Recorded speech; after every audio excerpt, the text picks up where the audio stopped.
Are we on? Yes, I'm on. Stories of the day. People are asking me more about Paul Sykes. So I'll tell you, he was a boxer from Wakefield. Fought in 10 fights. He fought John L. Gardner for the British heavyweight title and he turned his back. Cowardly turned his back in the fight. Never lived that down. Went to jail. We all know what he was doing in jail. He was sexually assaulting YPs, raping YPs. So what happened when he got out of jail? There's the so-called author says that he terrorised the area by being a fighter and everything. He was a fighter. He could fight, no doubt about it. But he didn't terrify the area. He didn't tell you the true stories.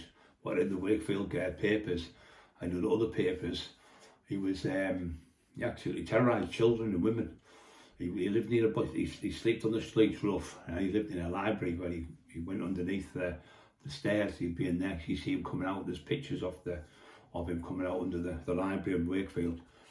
And in I think it was 3 months, he had 25 offences committed against people of Wakefield. He was actually peeing in the play yard where the kids play, in the playgroup, little area where all the kids play. So he was caught doing that on camera. He then peed in the bus shelter. He then, I think a woman had an altercation in the street with him with her child, a little girl. And he started laughing at them, grabbed them and screaming at them in the street. They were frightened. He was charged with that. Then, this is the worst thing, a little kid started crying near him. He said, I'll fucking kill you. I'll fucking kill you. And it was all on camera and all the boys, they caught him on camera. He pleaded guilty to them all. He used to go into Tesco shops. It's 100% fact. And he'd go in Tesco's and he'd piss on the bread. Get his thing out and pee on the bread. He was absolute fucking paedophile.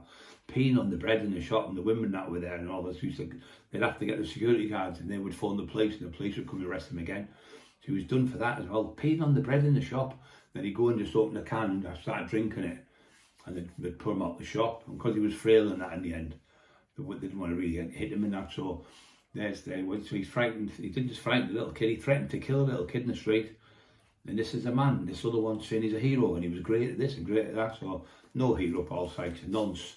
And he's been convicted again and again and again and again. And his 2 sons he had, this is the beauty of this, his 2 sons to his schoolgirl lover.